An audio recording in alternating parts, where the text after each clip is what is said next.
మహిళలకు ఎక్కడ అన్యాయం జరిగినా తాను అక్కడ ఉంటాను అని చాటుకునే డిప్యూటీ సీఎం తమ పార్టీ నాయకుడు చేసిన అన్యాయంపై స్పందిస్తారని ఆశ పెట్టుకుంది. రాష్ట్రంలో ఎంత జరుగుతుంటే పవన్ కళ్యాణ్ నిద్రపోతున్నారని ఎమ్మెల్సీ వరుదు కళ్యాణి అన్నారు. ఎన్నో సంఘటనలు రోజు మహిళల మీద ఏదో ఒక సంఘటన జరుగుతూ ఉంది, మనం వింటూ ఉన్నాం. కానీ ఈ ముఖ్యమంత్రి గారు కానీ, హోమ్ మినిస్టర్ గారు కానీ, మంత్రులు కానీ మహిళల భద్రత కోసం, రక్షణ కోసం ఎటువంటి చర్యలు తీసుకోవట్లేదు అనేది స్పష్టమైంది. రీసెంట్గా మనం తీసుకుంటే తిరుపతిలో జనసేన నాయకుడైన కిరణ్ రాయల్ అనే వ్యక్తి వలన లక్ష్మి అనే వ్యక్తి బాధించబడి ఎంత ఘోరంగా కన్నీళ్లు పెట్టుకుని రోడ్డు మీదకి వచ్చి తన కష్టాలు చెప్పుకుంటే కనీసం ఈ కూటమి ప్రభుత్వం ఏమైనా ఆ మహిళకి రక్షణ ఇచ్చిందా, ఆ మహిళకి ఏమైనా న్యాయం చేసిందా అని నేను అడుగుతూ ఉన్నాను. ఆమె కేసు పెడితే కనీసం ఎఫ్ఐఆర్ లేదు, ఒక విచారణ లేదు. ఎంత దారుణం! ఒక మహిళ రోడ్డెక్కి కన్నీళ్లు పెట్టుకొని తమ బాధని వ్యక్తం చేస్తే కనీసం విచారణ కూడా చేయరా? ఒక కేసు కూడా ఉండదా? ఇంత దారుణంగా మహిళల రక్షణ ఉంటుందా? మహిళలకి ఇంత దారుణంగా అన్యాయం జరుగుతుందా ఈ కూటమి ప్రభుత్వంలో? నేను అడుగుతూ ఉన్నాను. అసలు తిరుపతి జిల్లా అంటే ముఖ్యమంత్రి గారి సొంత జిల్లా. తీసుకుంటే హోంమంత్రి గారు ఒక మహిళ హోంమంత్రి ఉన్న రాష్ట్రంలో మహిళల పరిస్థితి ఎంత దారుణంగా ఉన్నాయో మనం అర్థం చేసుకోవచ్చు. అలాగే ఎంత ఘోరం అంటే పవన్ కళ్యాణ్ గారు రాయలసీమ వెళ్ళినప్పుడు ఏం చెప్పారు? ఎన్నికల సమయంలో మహిళలకి ఎక్కడైనా అన్యాయం జరిగితే అన్యాయం చేసిన వాళ్ళకి తాట తీస్తాం, అలాగే తొక్కి పెట్టి నార తీస్తాం అన్నారు. మరి మీ పార్టీ నాయకుడు ఒక మహిళకి ఎంత అన్యాయం చేస్తే తిరిగి డబ్బులు తీసుకొని డబ్బులు చెల్లించకుండా తిరిగి బెదిరిస్తూ ఉంటే, వేధింపులు గురి చేస్తూ ఉంటే మీరు తాట తీశారా, తొక్కి పెట్టి నార తీశారా పవన్ కళ్యాణ్ గారు అని నేను అడుగుతూ ఉన్నాను.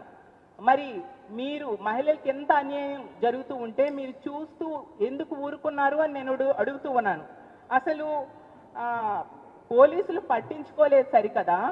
అసలు ఎక్కడైనా ఏదైనా రాష్ట్రంలో బాధితులు ఉంటారు, నిందితులు ఉంటారు.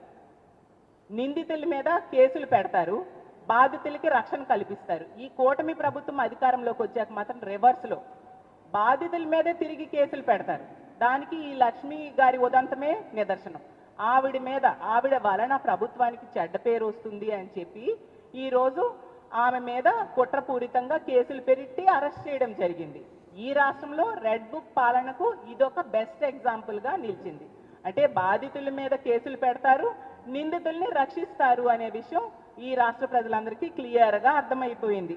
ఈ రాష్ట్రంలో చూసుకుంటే ఎన్నో సంఘటనలు జరుగుతూ ఉన్నాయి. మనం చూసాం, టీడీపీ ఎమ్మెల్యే అయిన ఆదిమూలం అనే వ్యక్తి ఒక మహిళని వేధించాడు. ఆ మహిళ కూడా ఈ రాష్ట్రంలో రక్షణ లేదని పక్క రాష్ట్రంకి వెళ్ళి ప్రెస్ మీట్ పెట్టి చెప్పడం జరిగింది.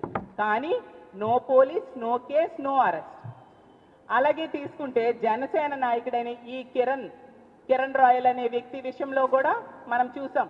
ఆ లక్ష్మి అనే మహిళను బ్లాక్మెయిల్ చేసినా కూడా no police, no case, no arrest. అలాగే తీసుకుంటే తిరువూరు ఎమ్మెల్యే కొలికపూడి శ్రీనివాస్ గారి వేధింపుల వలన ఒక మహిళ ఆత్మహత్య యత్నం చేసుకుంది. ఆ సంఘటనలో కూడా no police, no case, no arrest. అలాగే తీసుకుంటే జనసేన ఎమ్మెల్యే పంతం నానాజీ గారి వలన ఒక దళిత ప్రొఫెసర్ని అతను దండించడం జరిగింది. కానీ no police, no case, no arrest. అంటే ఎంత దారుణమైన పరిస్థితులు నెలకొని ఉన్నాయో అర్థం చేసుకోవచ్చు. ఈ రాష్ట్రంలో ముఖ్యమంత్రి గారికి కానీ, హోమ్ మినిస్టర్ గారికి కానీ మహిళలంటే అలాగే ప్రజలంటే ఇంత చులకన భావన ఉందా అనేది విషయం స్పష్టంగా అర్థమవుతుంది రాష్ట్ర ప్రజలకి. అలాగే మొన్ననే విన్నాం, అనంతపురం జిల్లా తాడిపత్రి పట్టణంలో ఒక విఆర్ఓ దగ్గరికి ఒక మహిళ వెళ్ళి రేషన్ కార్డు కావాలి అని అడిగితే ఆ విఆర్ఓ ఏం చేశాడు? మీ కూతుర్ని మా ఇంటికి పంపిస్తే రేషన్ కార్డు ఇస్తాను అని చెప్పాడు. ప్రభుత్వ సంక్షేమ పథకాలని అందుకోవాలి పేద ప్రజలు అంటే వాళ్ళ మానాల్ని పణంగా పెట్టాలా ఈ కూటమి ప్రభుత్వంలో అని ముఖ్యమంత్రి గారిని, హోమ్ మినిస్టర్ గారిని నేను అడుగుతూ ఉన్నాను. గతంలో జగన్మోహన్ రెడ్డి గారి ప్రభుత్వంలో ఒక సంక్షేమ పథకం ఏదైనా రావాలి అంటే ఇంటికి వచ్చి ఇచ్చేవారు. అలాంటిది ఈరోజు ఈ కూటమి పాలనలో తమ మానాల్ని పణంగా పెడితే కానీ సంక్షేమ పథకం రాదా? ఎందుకు వీళ్ళు ఇంత విజృంభించి ఇంత ధైర్యంగా ఆ మహిళని వాళ్ళ కూతుర్ని ఇంటికి రమ్మని చెప్పారు? అంటే ఎంత ఘోరంగా ఇక్కడ శాంతి భద్రతలు విఫలమయ్యాయి, మహిళల రక్షణలో ఈ కూటమి ప్రభుత్వం విఫలమైంది కాబట్టి ఈ రోజు ఈ దుర్మార్గులకి ఇంత ధైర్యం వచ్చి, ఇంత ధైర్యంగా వాళ్ళ అమ్మాయిని రమ్మని చెప్పేంత ధైర్యం వచ్చింది. ఆమె స్వయంగా ఒక వీడియో చేసి సోషల్ మీడియాలో పోస్ట్ చేసింది. అంటే ఈ ప్రభుత్వం న్యాయం చేయదు కాబట్టి ఈ విధంగా చేస్తే అయినా మాకు న్యాయం జరుగుతుంది అని ఆ మహిళ భావించింది. అంటే ఎంత దారుణంగా ఈ రాష్ట్రంలో లా అండ్ ఆర్డర్ ఉంది, మహిళల రక్షణ ఎంత దారుణంగా ఉంది అనే విషయం మనం అర్థం చేసుకోవచ్చు. ఈ రోజు తీసుకుంటే అత్యాచారం జరగని రోజు లేదు, అఘాయిత్యం జరగని జిల్లా ఈ రాష్ట్రంలో లేదు. అసలు రెడ్ బుక్ రాజ్యాంగానికి బెస్ట్ ఎగ్జాంపుల్గా ఈ రాష్ట్రంలో పాలన సాగుతూ ఉంది. ఎందుకంటే పోలీస్ వ్యవస్థని శాంతి భద్రతల పరిరక్షణ కోసం కాకుండా ఈ రెడ్ బుక్ రాజ్యాంగం అమలు మీద దృష్టి పెట్టేట్టుగా ఈ ప్రభుత్వం ఆ పోలీస్ వ్యవస్థను ఉపయోగించుకోవడం వలన శాంతి భద్రతలు ఈ విధంగా దిగజారిపోయాయి. మహిళల రక్షణ కొరవడిన పరిస్థితి మనం చూసాం. అసలు నిన్ననే మనం చూసాం, హైకోర్టు అయితే పోలీసుల మీద ఎన్ని చేవాట్లు పెట్టిందో. హైకోర్టు అడిగింది సీసీటీవీ ఫుటేజ్ అడిగితే కోతుల వలన కాలిపోయిందని పోలీసులు చెప్పారంట. ఎంత దారుణం! హైకోర్టు ఆదేశాలను కూడా పట్టించుకోకుండా పోలీసులు ఉన్నారు అంటే ఎంత దారుణమైన పరిస్థితులు ఈ రాష్ట్రంలో ఉన్నాయో, ఈ పోలీస్ వ్యవస్థ ఎంత ఘోరంగా నిర్వీర్యం అయిపోయిందో ఆంధ్రప్రదేశ్ రాష్ట్రంలో కూటమి ప్రభుత్వం వచ్చాక అనేది మన క్లియర్గా అర్థమవుతూ ఉన్న పరిస్థితి. అసలు ఈ రోజు హోమ్ మినిస్టర్ గారైన అనిత గారి సొంత జిల్లాలో ఈ కూటమి ప్రభుత్వం వచ్చాక 22 మంది బాలికల మీద అఘాయిత్యాలు జరిగాయి. అసలు ఎంత దారుణమైన పరిస్థితులు నెలకొన్నాయో మనం అర్థం చేసుకోవచ్చు.